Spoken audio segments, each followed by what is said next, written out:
Excellencies, ladies and gentlemen, colleagues, please take a seat. We will start very punctually. What makes me as a Swiss obviously very proud. My name is Felix Wertle, I'm the Ambassador for Environment from Switzerland, and I'm very happy to welcome you here tonight for our side event on Synergies within the Chemicals and Waste cluster, the role of emerging and established instruments. I'm very happy to see so many people. I have to admit I was a bit afraid as the presidency or the reception is going on at the same time, so thank you very much for your commitment and being here tonight with us.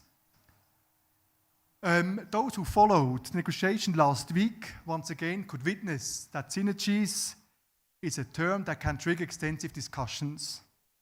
And very honestly, sometimes I wonder why. In my perception, synergies had always very positive connotations. In the context of our work, synergies reflect our ambition to make the best use of our resources, aiming to achieve the greatest possible impact to protect human health and the environment. And at a time when the financial resources are scarce, and also human resources in many member states, this is precisely now a moment when synergies become essential. I believe that some concerns around synergies come from the fact that such processes bring change. Long-standing habits are challenged, people and organizations must learn to cooperate differently, resources may be redistributed, reallocated, and expectations and outcomes are rising. Knowing this, it's even more remarkable to reflect on the journey we have made within the Chemicals and Waste cluster to bring institutions and frameworks closer together. In many respects, the cluster has become a model of effective global governance. The Basel, Rotterdam, Stockholm, and Malta Conventions, the Global Framework on Chemicals, and the work of UNEP Chemicals and Health Branch, the World Health Organization, all play complementary roles. They are cooperating closely in a coherent and dynamic system. Yes, yet, despite those achievements, we must acknowledge that the sound management of chemicals and waste remains a goal that is not yet fully realized. This is why I'm really pleased that we have strengthened the cluster with the Intergovernmental Science Policy Panel on Chemicals, Waste and Pollution, the ISP-CWP. This new panel is a landmark achievement. It will provide independent, science-based assessments to help governments to set priorities, anticipate emerging challenges, and respond effectively to them. It will support evidence-based decision-making across the globe. However, establishing the panel is only the first step on a long journey. I remember well when we did outreach ahead of UNEA 5.2, where many colleagues from various countries joined. I often describe the panel as a startup initiative. We have laid out the foundation, but now we must demonstrate that the model works. And for this, we need all hands on deck and the best possible enabling environment for the panel. Once again, cooperation with other actors will be key. And this is why Switzerland is offering Geneva as host city for the panel secretariat. We believe that placing at the heart of the global chemicals waste cluster offers the best condition for a successful start. It will enable the panel to work alongside the Basel, Rotterdam, Stockholm, and Malta Conventions, the Global Framework on Chemicals, UNEP, WHO, and other key institutions, helping prevent duplication and ensuring the most efficient use of resources. We are convinced that anchoring the ISP-CWP in Geneva will strengthen the cluster and support institutional and financial sustainability. Good, with this, let me turn to our panel discussion today. We will explore the questions: how can we strengthen the cluster as a whole? How can we ensure that the new panel is well integrated and that we make the best possible use of the science policy interface? And what can we learn from the IPCC and other institutions which collaborate and cooperate on a daily basis? At the time when multilateralism must demonstrate both ambition and efficiency, building on a proven and dynamic cluster may well be the most constructive and sustainable path forward. With that, I'm happy to hand over to Ms. Jacqueline Alvarez, the Chief of UNEP's Chemicals and Health Branch, who will moderate today's discussions. Ladies and gentlemen, thank you very much once more for joining us, and I wish you all a very fruitful exchange, and I wish you a good evening. Thank you.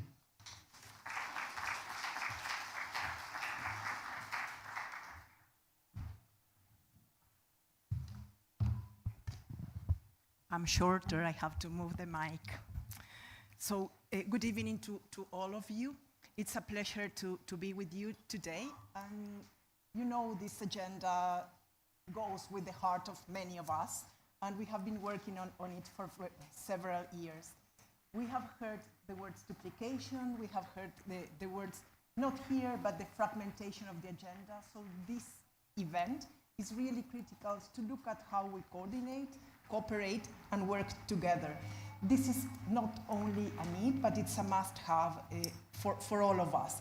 So with this and with the introduction that Ambassador Felix has given, we know that we have all the pillars that we need for this agenda to work.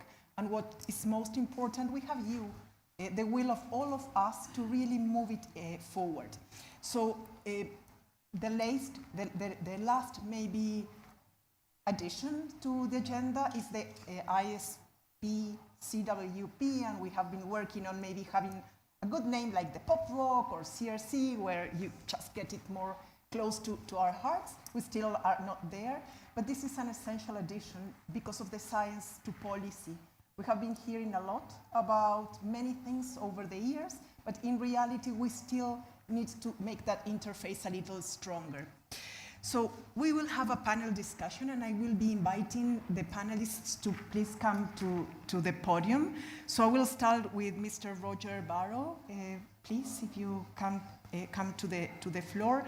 He's the Minister of Environment, Water, Sanitation of Burkina Faso. He's a friend. He has been working with this agenda for years, an engineer by training, but also specialized in pesticides. He knows farmers very well, but he also knows environment very well. So a pleasure to have you with us. Thank you.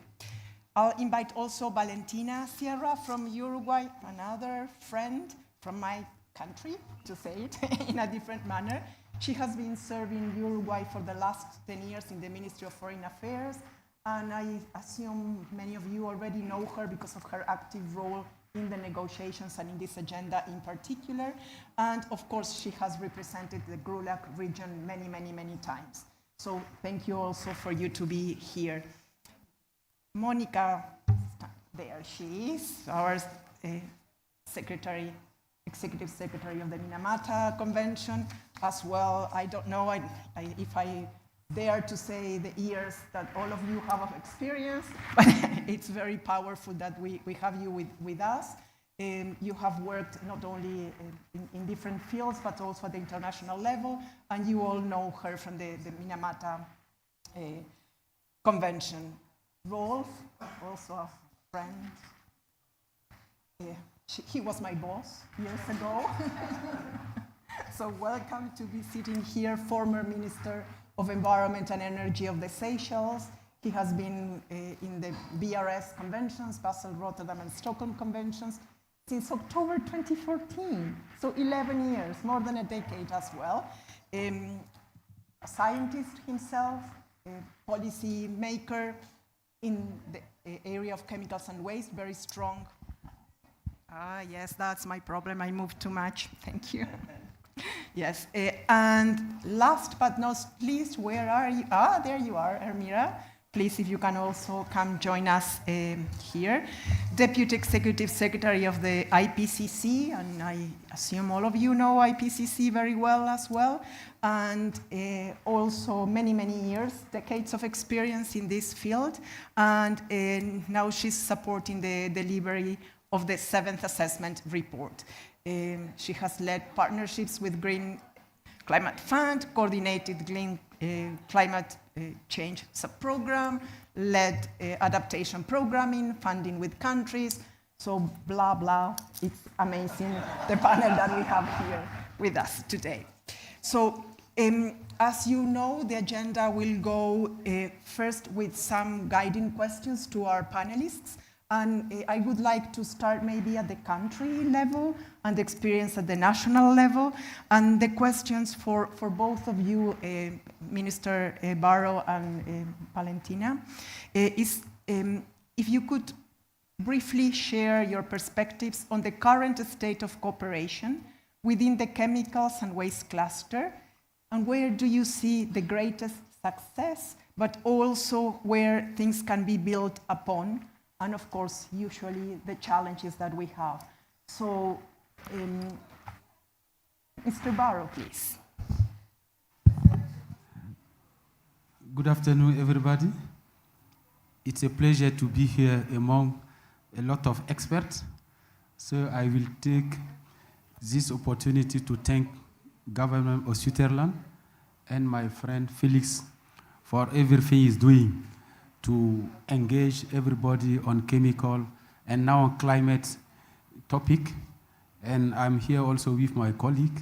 It's a pleasure to see Monica, which done a great work with Minamata Convention, and the elder with BRS a long time.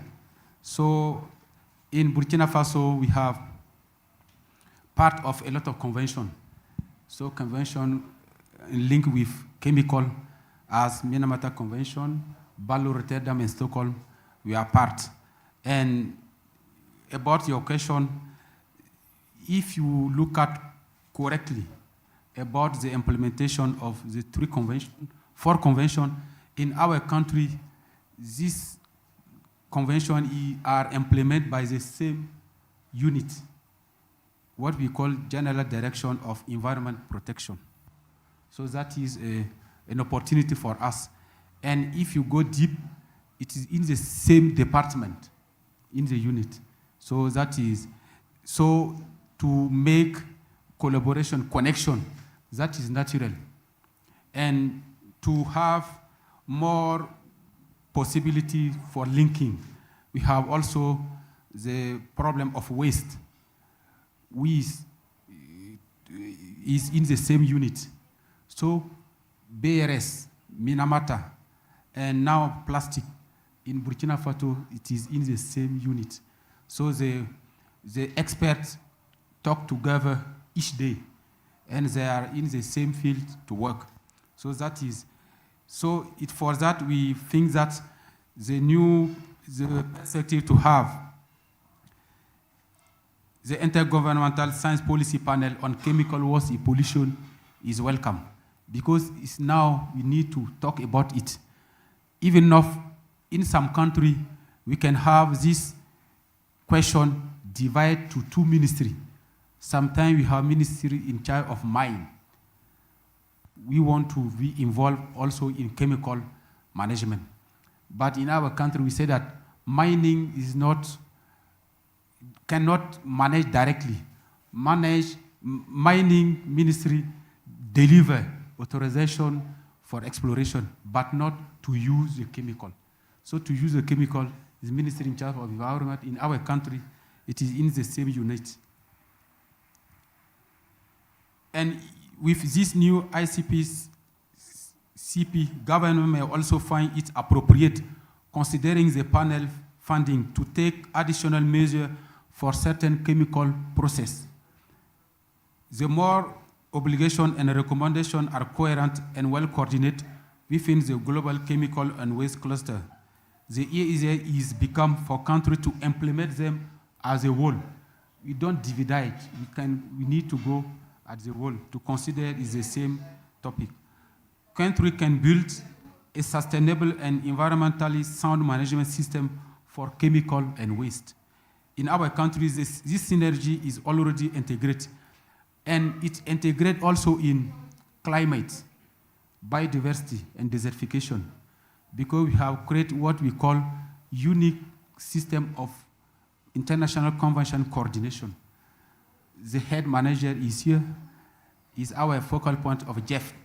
So we have, once per year, we have a meeting to learn about each convention, what happened in climate change, what happened in biodiversity, what happened, because now in climate change, Minamata Convention, we have link.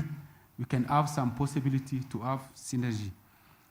And within this synergy, we have benefit from several funding opportunities. This includes special program, Basel Convention compliance plan, IP plastic projects, and so on. So in our country, that is the situation.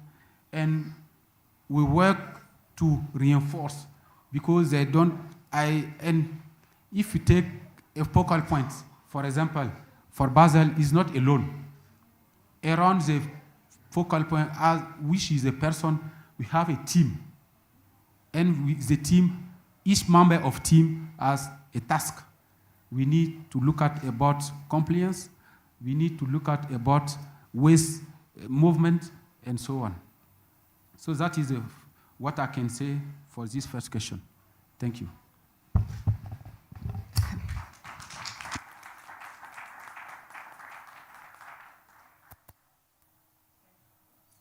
Hello? Yes, no, thank you very much. And maybe I highlight two words that you said. One at the beginning, the connections, and the other one, the links. I think that's key to really move this agenda forward. Ms. Sierra, please.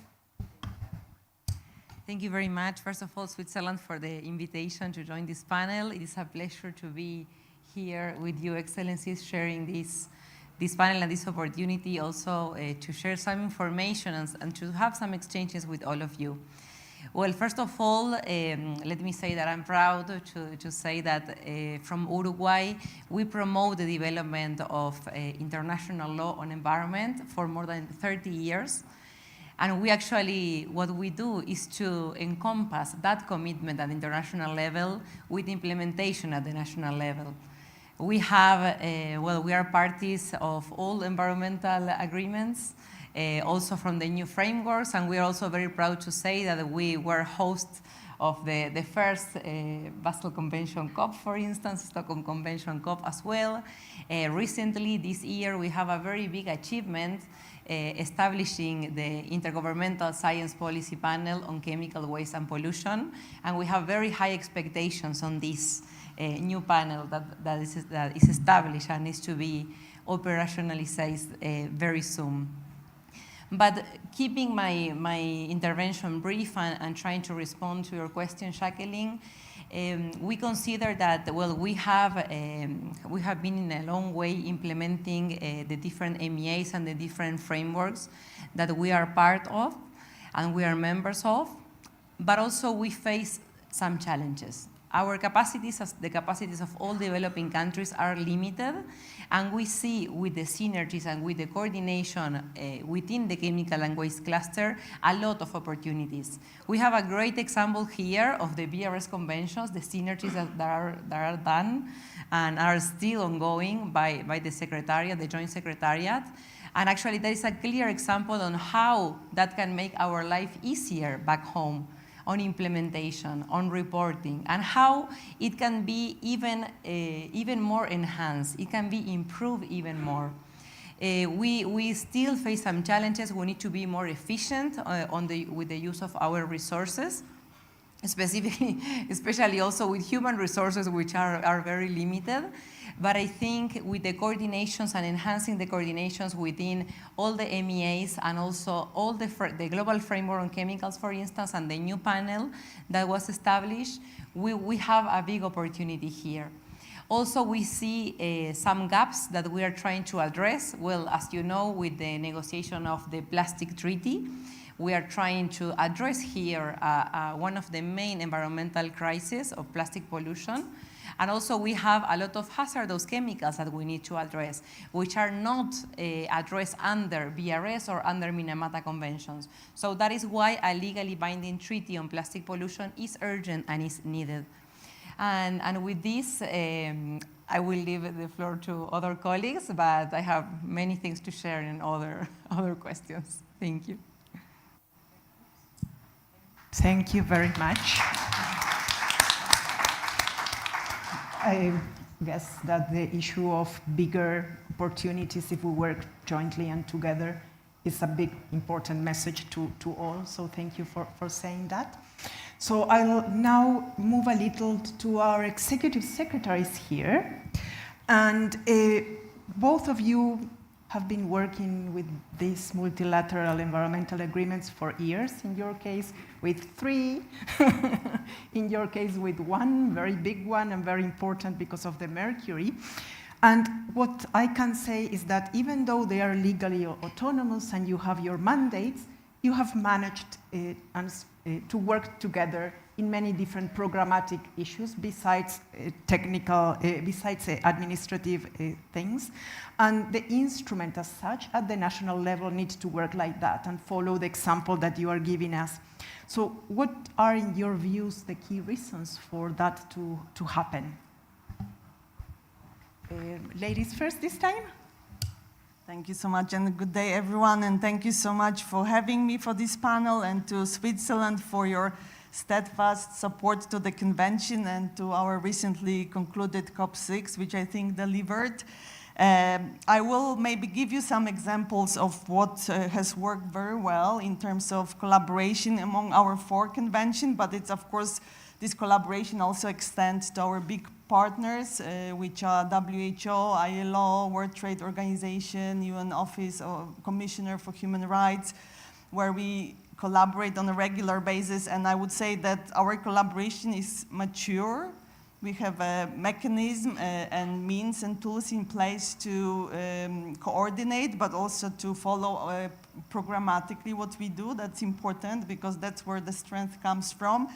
And specifically on the, and then for Minamata, where it starts is that in the text of our convention, we have a requirement to collaborate with the cluster, with those big partners I've mentioned, and that provides a really strong, good starting point where we all come on equal footing, we respect each other's mandates, but we have a common mandate to some degree, but also a history of working on issue of mercury. And to give you an example, at our COP just a few weeks ago, there was quite a milestone achieved by agreeing on the phase-out date for manufacture, import, and export of dental amalgam. And that wouldn't be possible if we have not worked with WHO to consolidate scientific basis for that, because we had to come to a situation where there is a clear understanding that there are mercury-free alternatives available, and the voice of WHO has been very important in this regard. To give you another example, together with BRS conventions, we have a joint programmatic approach. So there is a joint program of work that is agreed by our respective COPs on biannual basis, and it concerns many different issues. But just to give you maybe an example for the area which is the closest, and that's waste, where we have a very close ties, and in theory you could think that there could be duplication of work, but in practice we reinforce each other. There's literally zero duplication of work. So when you think of it of the outset, how to organize the work, and of course parties are in the driving seat and they want us to go that direction, then it can happen in a very smooth way. Then we also have parties that overlap, and that make it really in an organic way that we can learn on each other approaches whenever each of our convention would bring any novelty, let's say, whether it's a programmatic or how we run the COPs, it's easily then picked up by other COPs because the parties see the value of it very quickly. And lastly, I would say that at least for me, one motivating factor to speak with one voice, it's important, because if we scatter our narratives, I don't think anyone wins, and that requires leadership where we value common good, which is maybe a virtue we should cherish in the current world, because we have to really come together to achieve a greater impact. Thank you.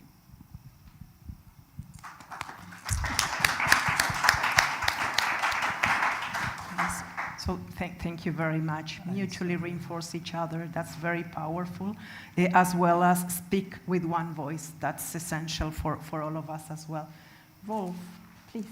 Thank you very much, Jacqueline. First, I would like to, of course, thank Ambassador Felix for the continued support of the government, our host, the government of Switzerland. I think they have demonstrated over the years their commitment and support to both Minamata and the VRS conventions.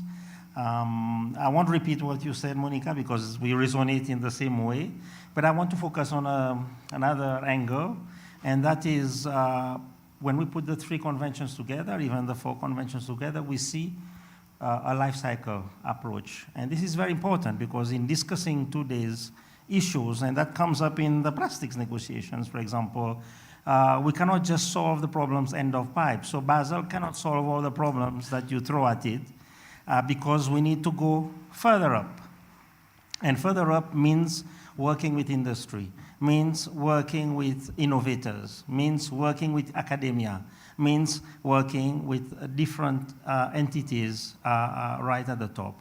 And that is an area where we have done a lot of work as BRS, because our 3 conventions really help us to zoom not only on waste, which Basel focuses on, and transboundary movement, but also in the use of chemicals in products, for example, under the Stockholm Convention, where it looks at some of those chemicals which are potentially hazardous and toxic to both humans and the environment, and attempts to regulate those and to phase them out eventually. Now, the science policy bridge is also important there, because what we see is under the Rotterdam Convention, for example, we have the Chemicals Review Committee, which is the intersectional scientific body, which makes recommendations for listing under the Rotterdam Convention. And there we have a huge list of chemicals which can be grouped into industrial chemicals as well as pesticides, so a link to food and production, agriculture. And of course, the industrial one is linked to industry and products. And then when it comes to the Stockholm Convention, we have the pop rock. We call it the pop rock. And they used to have a band called pop rock, actually. I don't know why it phased out, but they used at our COPs, they used to have a pop band called pop rock. And this is a scientific committee for the consideration of listing on the chemicals under the Stockholm Convention. And that's a robust process, because they need to look at the scientific information. They need to look at risk-based assessment, hazard-based assessments, and then recommend the listing of those chemicals to the parties. And there is something important that happens. They not only look at alternatives, but also they look at economic impact increasingly now, because some parties are saying when you phase out a chemical, it has an impact on me, but they also look at the capacity of industry to phase that chemical out. So we look at specific industries. They said, look, this industry, we can phase it out in 2 years. This industry is a critical use for us. We need a bit more time. And this all happens in a negotiated manner. Most of the time by consensus, and that's actually very, very good, because then the countries themselves become committed to this. And what we've seen is then a lot of countries then put this in their national legislation. So we see the translation of this global policy making, which is derived from a scientific process, then driven into national policy making. And that works. Of course, there are challenges, but it works. Now, coming to the INC process, as you know, when UNEP took the decision for the development of an international treaty on plastics, it made it very clear that this should not conflict with existing processes. And we've been working very hard, together with the Secretariat of the INC, together with parties, to provide clarity on where and how we operate. And the same has been happening with the Science Policy Panel. Please forgive me, I don't yet memorize the whole name. I think you need a special degree to remember the name. But we've been involved, and I see it also from this life cycle perspective, or whatever name we call it nowadays, circular economy and so on. But we have to look at it from this perspective, where we're connecting not only the hard science, but also the economy and the social aspects, as well as the health. And I want to repeat what you said, Monica, our very close working relationship with WHO, ILO in terms of occupational health, because a lot of these chemicals are produced and used in factories, and there's exposure to the workers. So it's not only about exposure in the environment, it's also in the working environment where it's so important to also consider those issues. I will stop here, Jacqueline, but you can see already how this weaves together and why synergies is so important for us to make it work. We won't be able to make it work without the synergies. Just a final point, under Basel also we have expert working groups. And these expert working groups look at technology, like best available technologies. That is available not only to countries that have the technological capacity, but also countries who don't have. And they also need to have access to technology, also need to have technologies that they can adapt themselves. So in dealing with waste, we see all countries having their own unique circumstances, but at the same time, they can access the global knowledge on the different types of technologies to address, of course, final disposal or final management of the waste that are being generated. Thank you.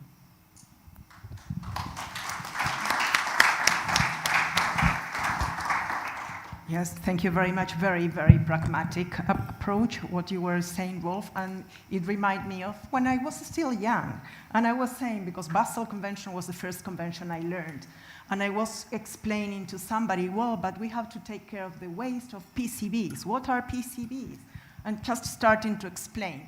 And then it came to me very clear that, of course, we need to look at the life cycle. At that moment, PCBs were no longer being produced. But if we don't, for a country, it doesn't make sense. I am now implementing Basel. I'm now implementing Stockholm. For an industry, it doesn't make sense to really say, this is Rotterdam Convention and you need to do this. For them, those are things that are on top. So if we don't use a life cycle, as you were saying, Wolf, it's very, very hard. And it needs to be, the result needs to be clean, it needs to be sustainable, economically feasible, technologically possible, and we need to make it also socially possible. If we don't have the social aspects coming in here, it's impossible, and that only comes when we have a life cycle approach. So thank you for reminding me of my origins in this agenda. I'll have more questions for of you, but now I am just looking to Ermira, sitting maybe hidden somehow from all of you in there. As I mentioned, she's the deputy of the IPCC, and we have heard all the speakers before talking about the ISP-CWP, so Intergovernmental Science Policy Panel for Chemicals, Waste and Pollution. Yeah, we need a degree to remember that. The question to you is, how can this agenda, the chemicals and waste cluster agenda, draw lessons from the IPCC? And if you can also maybe share some things on IPBES, but I don't know if that could be appropriate, in building what we call authoritative, transparent, and policy-relevant outputs. Thank you, Jackie, and good afternoon. Thank you for having me here, and let me join my colleagues in thanking the Swiss government for hosting this event, inviting us, and also hosting the IPCC and supporting IPCC for, it's been now 37 years. And let me start with that. In 2-3 years, we celebrate 40th birthday of IPCC, which very often we call the eldest sister of the two other panels. Duration, that lifetime has helped us build a model which speaks of what you have just mentioned, authority, credibility, transparency, and policy relevance, which are in fact key principles embedded in the principles of IPCC, which is basically the first point I want to make, that one of the lessons that we have learned is that you need to start with principles, with things that show and advise on what needs to be done in order to produce these assessments, these assessment reports, which in the case of IPCC come every 6 to 7 years. They are subject to a process of very robust review, which is multiple kind of review. Every time we put a report in different stages, we initiate a review, and the process of review engages both review made by the governments and review made by the experts. And there is a moment when they both undergo this review process. And that speaks of the credibility of the IPCC. Another aspect or lesson that I'd like to mention that is relevant to the new panel is that in the process of producing these assessments, the review that I've just mentioned is made transparent, and it's a process. It's a principle, another principle that we have embedded in our process that shows that everything that has been commented or reviewed is publicly available, and it's for everyone in the public to see how concepts and how assessments have moved from early stages into the final one. And by going and mentioning the final stage of the process, I would like to mention the policy relevance, which derives from that handshaking moment between governments and scientists who write the report.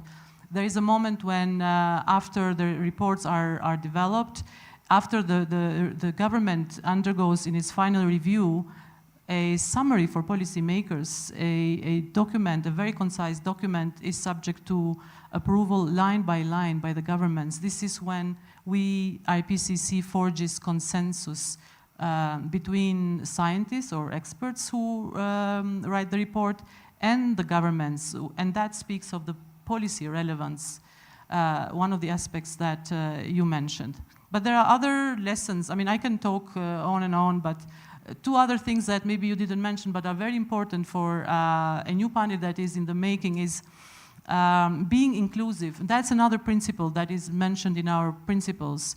It is very important to have everyone that is producing or contributing to the climate knowledge and science involved in the process. And IPCC, in particular in this cycle, is being put a lot of attention in expanding and making sure that we expand the tent by, for example, including indigenous knowledge in the process, which is something, and you mentioned IPBES. I'm IPCC and I don't want to talk about IPBES, but this is a moment when we bring the knowledge from another panel, even though they are younger, but we haven't been doing that great, but we bring it into the IPCC. Very soon, early next year, the chair is co-hosting in UK 2 workshops. One of them is dedicated to knowledge methods, and in particular bringing the knowledge from this community of stakeholders. We had also an expert meeting for the first time ever on diversity, inclusivity, and equity, which is something that very soon we will have a report which brings a novelty in the IPCC and some information in the process. Last point that I want to mention is communication. We pay a lot of attention to communicating the outcome, the key messaging from the IPCC, and we're doing, from one cycle to another, we're doing better. Now, we don't only have a communication team in the Secretariat, we also have communication experts in each and every working group team that supports the delivery of the reports. We pay attention to the visuals, something that was not done in the past. And maybe late next year, the panel has approved in fact, there is an overdue in organizing this. Even from the 6th cycle, the panel is expecting an expert meeting on communication. The new chair, the chair of the AR7, he's now thought about producing an expert meeting on the science of communicating science. And I think that's something that, for a new panel in the making, is something that they may wish to watch that space and learn more from an elder sister like IPCC. So that is the model that I think we have managed to create in 37 years of IPCC's life that is, I think, ready to be used. And IPBES is really obtained quite a lot from this. And we hope that, and we are ready to transfer a lot of knowledge and experience to the new one. Over.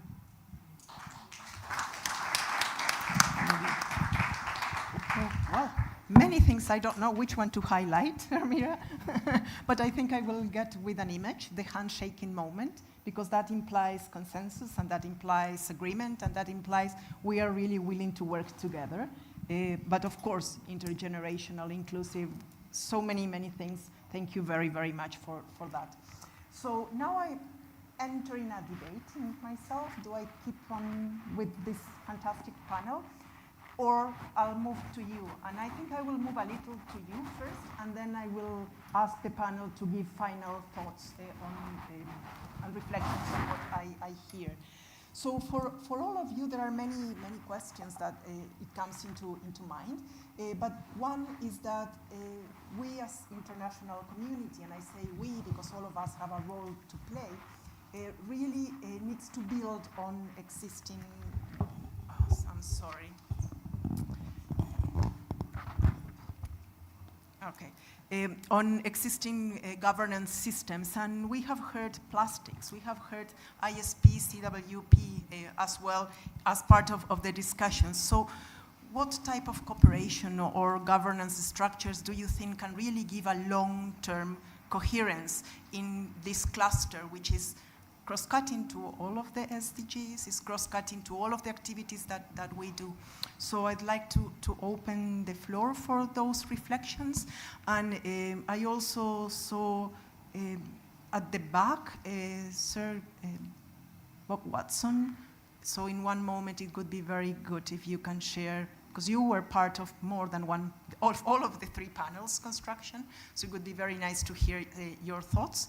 But I think here I saw Mr. Cisse, yes, of Mali, asking for the floor. Is that correct? Yeah. So, please.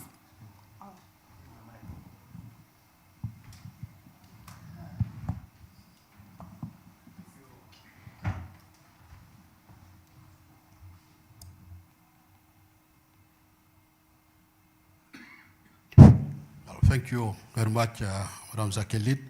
I'm also delighted to communicate to this very, very important thematic and join also my voice to the other panelists to thank the Swiss government for organizing this side event. If you allowed me, maybe I talk for 4 minutes, not more. I just got 2 pages to read to be fast. Mine is on link between chemicals conventions and the resolution on the environmental aspect of metals and minerals. What I want to say is that highlighting and strengthening the link between UNEP resolutions 5/12, 6/5, and other earlier resolution on the environmental aspect of minerals and metals management and the Basel, Rotterdam, and Stockholm and Minamata conventions, the Global Framework on Chemicals, and Intergovernmental Science Policy Panel on Chemicals, Waste, and Pollution constitute the essence of my intervention.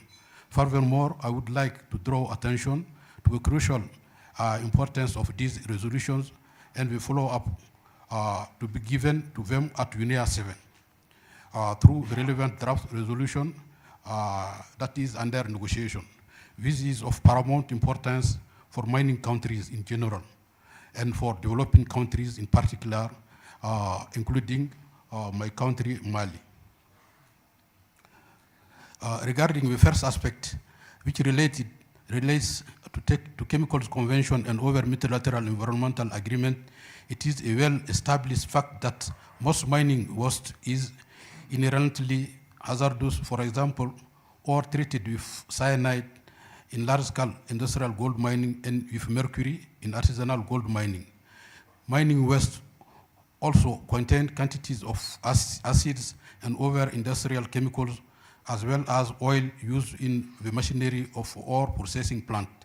It is also worth to remind that most of these chemicals are subject to international trade, meaning related to the Rotterdam Convention. Those of you who have been here for a while will remember that the Stockholm Convention initiated inventories of PCBs in 2003, meaning 22 years ago. At that time, our teams in Mali inventoried transformers and capacitors containing ascarel, pyralens, as well as containers and soil contaminated with these substances in industrial gold mines. As for the link with Minamata, it remains clear through Article 7 of the aforementioned convention at its Annex C, which deals with artisanal and small-scale gold mining.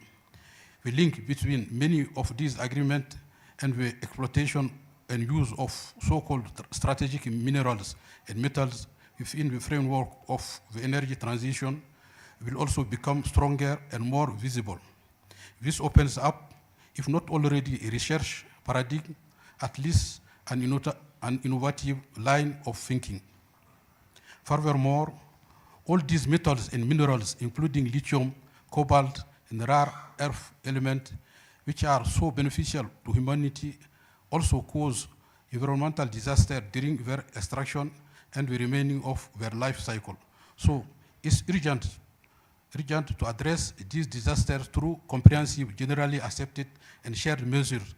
The mineral resources can also be considered exhaustible or even finite today, like sand and gravel, for example, which together constitute the most exploited natural resource in the world after water at a rate of 50 billion tons per year.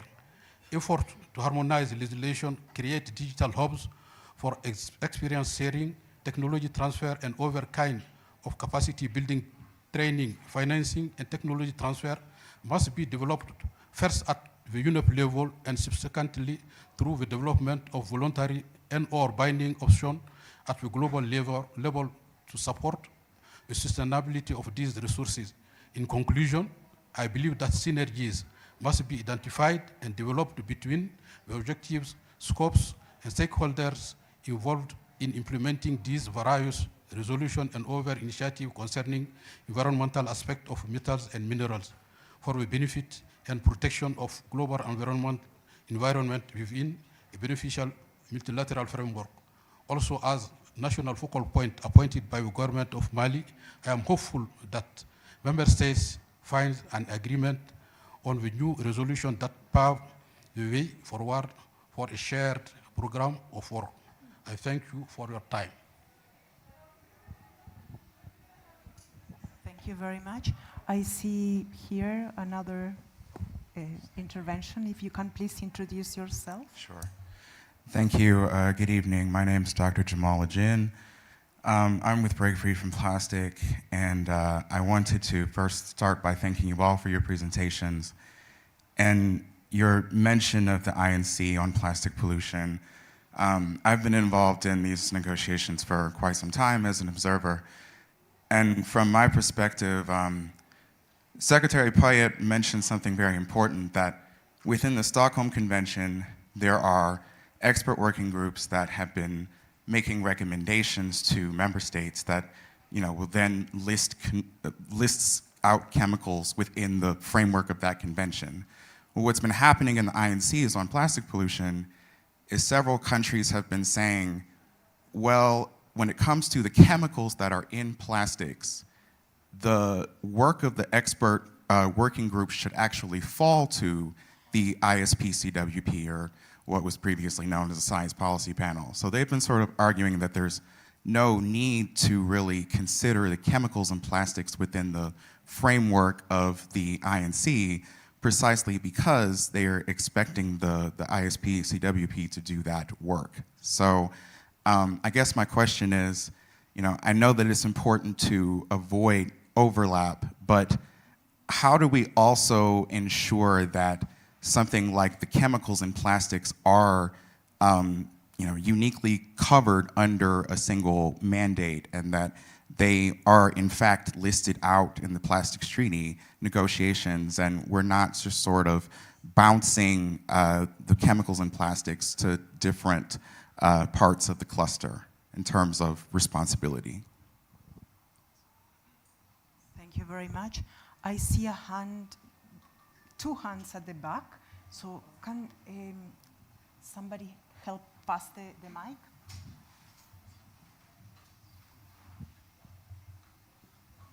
Well, now I see another hand.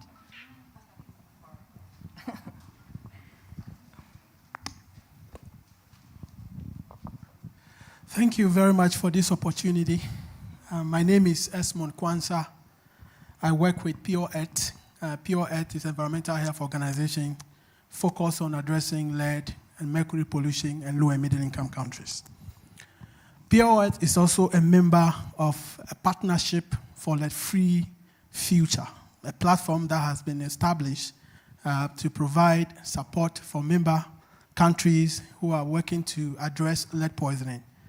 A recent publication in the New York Times by the Examination has actually brought to fore the crisis when we talk about lead pollution impacts in the low and middle income countries in particular. I would like to find out from the August panel, how can we, talking about building synergies, work together with this platform, Partnership for Lead-Free Future, where we had some member states signing up for it, and just for member states who have not signed up for that platform yet, please, I would encourage you to sign up for that platform. Thank you. So I think we have first here, because it was up, then in the middle. Okay, you have the mic? Yes. And then I will have to close the list. Hello. And we have Can you hear me well? Yes, okay. So my name is Natalia. I'm a scientist from University of Tasmania. And I would like to know how the future panel, the ISP-CWP, intends to address conflicts of interest, so we can make sure that the science that it's informing the panel, the agenda setting, monitoring data, all those important decisions that can come from data is protected from vested interests, and it's informed by independent and reliable science. And since we are here with other important panels and treaties, this will be a good opportunity to hear from you as well, like what lessons you could draw from your own conflict of interest policies that could help the future panel in deal with those issues. Thank you. yes. Very good evening. My name is Asil Abu Talib. I am the Chemicals, Waste and Pollution focal point of the Children and Youth Major Group to UNEP. First, I would like to just underscore that at this very compound, yesterday we adopted the Global Youth Declaration on the Environment, where it's underscore the roles of and the needs of reforming the environmental governance and focusing on synergies.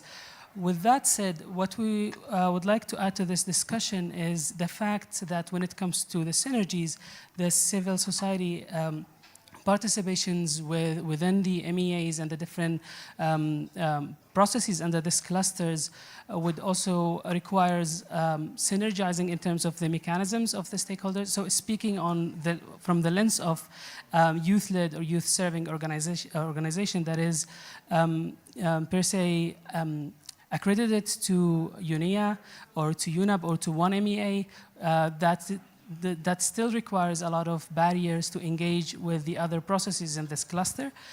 So the question here would be, would the Secretariat, with the discussions around the synergies, also consider the synergies of the stakeholder engagement mechanisms and the accreditation mechanisms that would ease the inclusivity that we heard from the panel, and also promote and encourage engagements from the youth organizations? Thank you.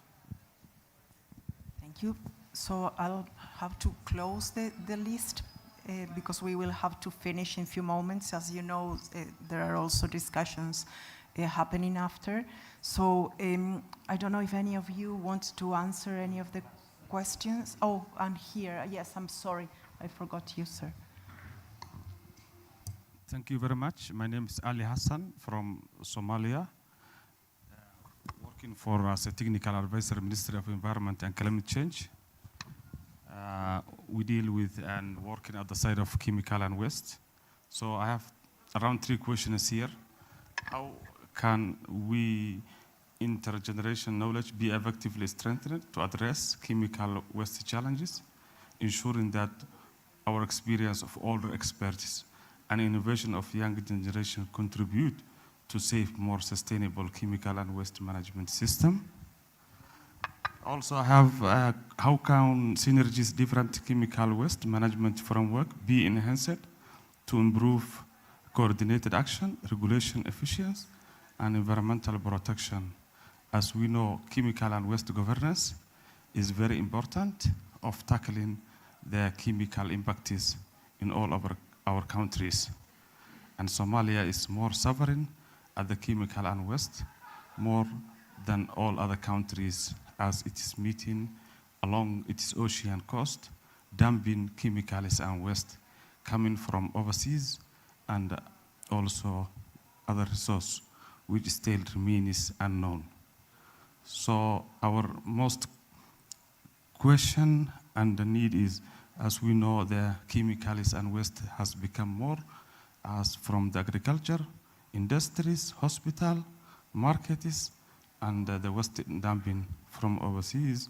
And still, we remain attending more workshops and consultation meetings in Geneva, other overseas, but the help remains stagnant, and we need to be focused on the Somalia chemical waste, more consideration of helping and knowing the data of that problem, which was existing above 30 years. Thank you very much. Thank you very much. For those of you that had questions on the ISP, I saw Tessa, which is the principal coordinator over there, and I saw also Nalini somehow, so I will ask you if after the event you can sit with her or ask her. So Tessa, maybe if you stand up, there is Tessa. Yes, and Nalini over there. So they are your experts to answer conflict of interest and all of those parts. I'll turn into the panel, and instead maybe of thoughts, I'll ask for a word or a sentence to maybe round the discussions, because we will have the final words by Ambassador Felix as well. So, yep. Yes. Thank you very much, Jacqueline, and thank you all from the audience. I will try to react very quickly, if I may. I think we indeed have a very big opportunity here, enhancing the coordination and the synergies throughout the whole chemicals and waste cluster. And I see also, I was thinking and reacting about some comments that you made, Rolf, and I see we have to address also some cross-cutting issues that are very relevant for all of us, which are human rights, human health, gender balance, and also the participation of children and youth. And I think we have a major opportunity here to enhance the synergies on these matters, and also to develop more guidelines on these issues. And also regarding the ISP on chemicals, waste and pollution, well, for us, of course, it's fundamental that we make sure that this will be an independent panel with independent science, and also with a solid, robust, non-conflict of interest policy that we hope to address on the second meeting of the panel. But first of all, we need to make sure that this panel is fully operational. And for that, we will have the first meeting of the panel in February in Geneva, and we will try to address all the critical issues to start working on this panel. And also for us, the inclusivity that you mentioned, thank you for that, for us is crucial to have an inclusive science. We need to have scientists from the global south as well. We need to have regional balance. We need to have a gender balance. We need to have traditional knowledge as well, intergenerational knowledge. So there are many, many things to address, but we have the very good experience, and we hope to share good practices and to learn from the existing panels of IPCC and IBES. We actually took some of their language to our main document, the establishment of the panel, but I think we have still a lot to learn from you. And with that, dear colleagues, I will thank you also for your questions. And regarding plastics, very final word, I think we can have two tracks. We can address many of the things, general things regarding plastics on the chemical waste and pollution panel, but it's up to the panel to decide which things they will address. But for the plastic treaty, we will also need another body, a subsidiary body with science and technical knowledge that we can address the specific issues for plastic and for chemicals containing plastics. So thank you very much. Well, I would try to maybe also have a final word and incorporate some of the questions. And I would come up with a suggestion, and I hope parties will not get upset. Probably I should not have an idea about what panel should deal with, and I'm equally excited. But I'm thinking if panel could start working based on a comprehensive framework for chemicals, waste, and pollution. To me, it would mean we would be able to better lift the chemicals and waste and pollution agenda globally. We can clearly indicate entry points to biodiversity world, climate change world, and accommodate some also issues we've heard today, such as that we within our conventions are bound by the obligations of the convention, but there are some quick wins outside our remit, like with regards to other heavy metals. And the panel could pick up some of those. And this parallel, for example, is that we see in Minamata Convention that the fastest progress we have achieved regarding mercury-added products, it's actually not that difficult. So if you think the same could be achieved by other heavy metals, I think we show the way forward for some of those issues. So let's start with this comprehensive framework where each of us can find ourselves with and better connect through that. And to me, that would be an excellent starting point. Okay, I will give a few words for inclusive. That is I very understand what happened in IPCC. But if you talk about inclusive, we need to talk political. Because if you don't involve political in your discussion, it will be a narrative. And include political is not to for example, in West Africa, we have a problem, for example, with ECOWAS. My country, Mali and Niger, is not far from ECOWAS. And ECOWAS have some discussion on chemical waste without us. Chemical and waste don't have barrier. So in your discussion, we need to take account political. Because if you say that you are not part from ECOWAS, will not part from the discussion, it will not work on the ground. So that is very important. And also we need to because we have a lot of body to discuss for chemical, for climate. For this panel, we need to be credible. Be credible means to have a strong system to mobilize finance. Even if political will not follow you as me. Because we want to give concrete things to the population. We don't want to go meeting to meeting, conference to conference, and we go back nothing to implement on the ground. That is not possible. So we need to establish a strong financial system if you want to be credible and don't have only a narrative. That is very important. Thank you. Yes, some very, very good points. Just to raise the issue that you raised, you have to see the difference, the relationship within a panel and international treaty. They are two different things. And if the good example is climate change, IPCC publishes the IPCC reports, but they're not legally binding. But they inform policy, the 1.5 degree, the issues on adaptation and everything is all coming from the IPCC work. So they are collecting the best knowledge available around the world on different topics, and this is feeding into the UNFCCC, which is the treaty. Now, in the case of BRS, it works a bit differently. The scientific bodies of the convention is part of a legally binding convention. So when they make recommendations to the COP, then the COP takes the decision and it becomes legally binding, which means the countries that have signed up have to implement it in national law. So you have to understand those relationships and how they will work. Now, the Stockholm Convention has listed a number of chemicals that are added to plastics. So there's already chemicals that have been listed to plastics, and industry has agreed to phase them out. So that is happening already. Basel already has a great program on plastics, but it's not enough. We need to do more, and that is what justifies for us to have a specific global treaty on plastics. But while this is still being negotiated, we continue the work that needs to be done, and countries are still continuing the work that needs to be done in the plastic area. Just to clarify, and for the science policy panel, sorry to give it that name, that relationship as well needs to be defined. And it will be the parties and the member states that will define that relationship. Then finally on the, not finally, one point and then I'll finish off. Synergizing stakeholders. Each treaty have their own process for admissions of observers.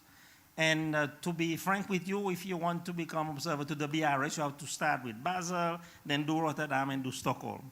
Unfortunately, because they have distinct governance mechanisms. We do have joint issues, that's where the synergies work, but then also we have to preserve what I call the sovereignty of each of the conventions, because they were all negotiated separately. So we do have synergies between the three conventions, but they are also standing on their own. So it's very important, again, to understand those nuances. Otherwise, you get confused. The three conventions are not merged together. They are still independent. I still have 3 COPs that I have to manage, 3 presidents, 3 bureaus, 3 processors. But at the end of the day, they've also identified joint issues that the convention share together. So that's important. Finally, my good colleague from Somalia, yes, that's an issue that Somalia, you with me? Yes. Okay, thank you. That's an important issue, and it is very much linked to illegal traffic. And we had a previous side event on illegal traffic, and I would encourage your government to get engaged, because we work with a lot of UN agencies looking at illegal traffic. So it's happening everywhere. Even, for countries, they put the container on the port and then they leave. And then they open the container and they find it's got waste in there. So it's not only the dumping, but it's also leaving it on the port. So a lot of things are happening, but we have to work together. We have to share intelligence. We have to share, to be transparent so that we can tackle illegal activities. And it's a joint effort. Thank you. Yes. Yeah, I want to say, even though the question was about the cluster, the chemicals cluster, and we don't see ourselves, institutionally here. However, I can comment and make a point on, yet again, needing a coordination mechanism that can also bring in the IPCC in the triangle of the 3 assessment panels, as well as also sharing the experience of IPCC and its MEA, which is UNFCCC. On the earlier, there are 3 levels of collaboration or coordination. Secretariat to secretariat, and I have to say that it has worked quite well. We have been witnessing the journey of the open-ended working group until June this year, when the governments agreed to set up the new panel. The name also I'm having difficulties reminding. And we are committed to continue working, and we have regular calls with Tessa and the team, and even side event at the end of the week. Also me being here, speak of that. There is another level to panel. I have to say that's the most difficult one, even though we have standing agenda items for UNFCCC and IPBES in every panel session. We report, it's up to the reporting level. Some focal points, very active, tend to be more proactive and come up with proposals. It's not easy to come up with decisions. That's what happens. Chairs of respective panels, in particular IPBES and the IPCC chair, they engage, they talk, they quite work together. And examples of, or outcomes of that are ideas of co-sponsored workshops, even in the previous cycle, and there is one in the making that speaks of that. And authors, there is a lot of, out of 667 authors that have been nominated for the 3 working group reports, there is a pool of overlapping between the 2, and that speaks of also the ways of synergizing and increasing the efficiency of work. So that stands with the first, assessment panels. We in IPCC work quite well, and that's deriving from even the paragraph 1 of principles, IPCC and UNFCCC. There is a joint working group that is regulated through a COP decision of the UNFCCC, and that is the mechanism that has been there for, from the beginning, from the start. It meets at least twice a year before subsidiary bodies and the COP. It is chaired by the chair of IPCC and the SubStat chair. That is an informal group, but it's powerful. It's powerful in the sense that we talk to each other and we don't end up, with decision text that doesn't make sense for IPCC. And I stop here. And I will shake Felix's hands before giving him the floor.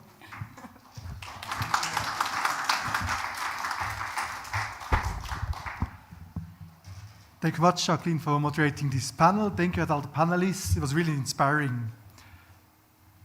3 takeaways from my side. I think what we have heard here from the panelists and the discussion, synergies are happening at the national level. because those elements we are discussing are very much interconnected. We had very concrete examples about this. We also can see that we have limitations. And one point about IPCC being part or not of the larger chemicals and waste. From my perspective, for sure, you're also part of the large discussion. Waste is a major driver for emissions. Plastic is a major driver for emissions. If it goes like this, 2050, 15% from global emissions are coming from the plastics. So there's a lot of linkages we have to look at. But we know national level we have limitations. We have heard it. Limitations sometimes of informations, but also of measures we can take. That's why we need the global level. But also global level has to be manageable. It's a lot of work. It can be very helpful. It helps our actions national level, but we have to be able to manage it. That's also why we need synergies. We have heard that actors can reinforce each other. We have heard thematical examples like the amalgam examples. We have heard to achieve the full life cycle. We need all actors to work together, but also work with the stakeholders. Example was to work with the private sectors. We need synergies. We cannot approach them all by ourselves. We also have been reminded several times how important science is in our process. We had examples from the MEAs. We have the inspiring story from the IPCC, how important it is to have the best available science, how robust it has to be, the link to the policy level, science policy, how important that communication is. We have heard that we have a new challenging name. I think this decision has been made, but every time we make a new instrument, we try to come up with a new name, a better name, but we are here, we can still improve on that. But also very much important, what we have heard again, that science has to be policy relevant, not policy prescriptive, but really provide options that we can act also on national level. And also heard that this is one important step to the implementation, but other factors has to come in. I think also linkages about the private sector come back there. I think also when we talk about science, it's very important at this stage, and we have heard how important it is to have robust science, integrity of science. We know that science is under a lot of pressure. Even sometimes we talk about attack at the moment. So it's also very important for us to defend the science because we have to make evidence-based decision-making. These are the most impactful decisions we can take, and for that we need the science. Excellencies, colleague, let me just thank you for all of you for attending this event tonight. Thanking to UNEP for hosting us to organize this side event, for the panelists for your contributions, Jacqueline for the moderations, and for you for engaging discussions. I hope you can continue, and I wish you all a very nice evening. Thank you.